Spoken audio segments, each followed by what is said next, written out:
সকলকে স্বাগত। মন সংক্রান্ত যে কোনো সমস্যা সমাধানের জন্য আমাদের সাথে যোগাযোগ করতে পারেন। ডেসক্রিপশন বক্সে আমাদের নাম্বার পেয়ে যাবেন।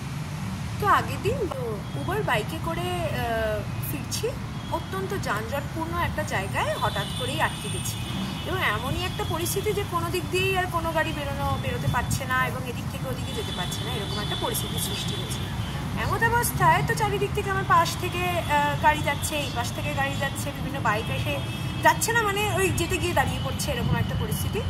এবং হঠাৎ করে আমার পাশে একটি মহিলা এবং হবে হয়তো তার হাজব্যান্ড বা কেউ একজন বাড়ির কোনো ব্যক্তি হতে পারে, তার সাথে যাচ্ছেন এবং দাঁড়িয়ে আছেন এবং উনি বুঝতে পারেন যে আমি যার সাথে যাচ্ছি তিনি একজন উবার চালক এবং উনি সাথে সাথেই ওনাকে বুঝতে পেরেই বললেন যে গায়ে যদি লাগে না করে একটা স্ল্যাং শব্দ ব্যবহার করলেন এবং আমি এবং আমার যে দাদা ছিলেন দুজনে একটু অবাক হয়ে যাই এবং দাদা রিপ্লাই করেন ওনাকে যে আগে লাগুক আপনার গায়ে তবে আপনি বলুন, আমার সমস্যা নেই, কিন্তু না লাগলে আপনি কেন বলছেন।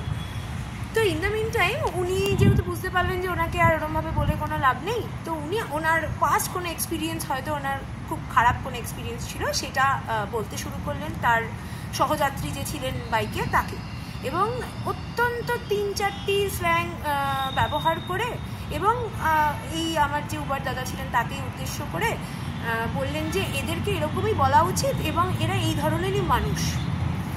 তো এই যে আমাদের ভেতরে অবশ্যই আমরা বিভিন্ন এক্সপিরিয়েন্স থেকে বিভিন্ন রকমের এক্সপ্রেশন দিই, এইটাই হলো রিয়াকশন অ্যান্ড রিফ্লেকশন, তাই না?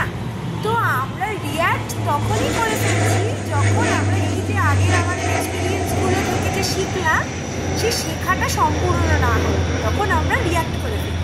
তো এই নর্মসগুলো থেকে আমাদের একটু বেরোনোর প্রয়োজন।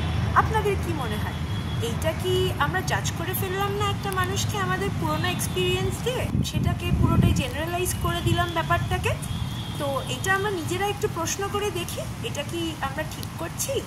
এই জিজ্ঞাসাটা আমরা করতে থাকি। নমস্কার।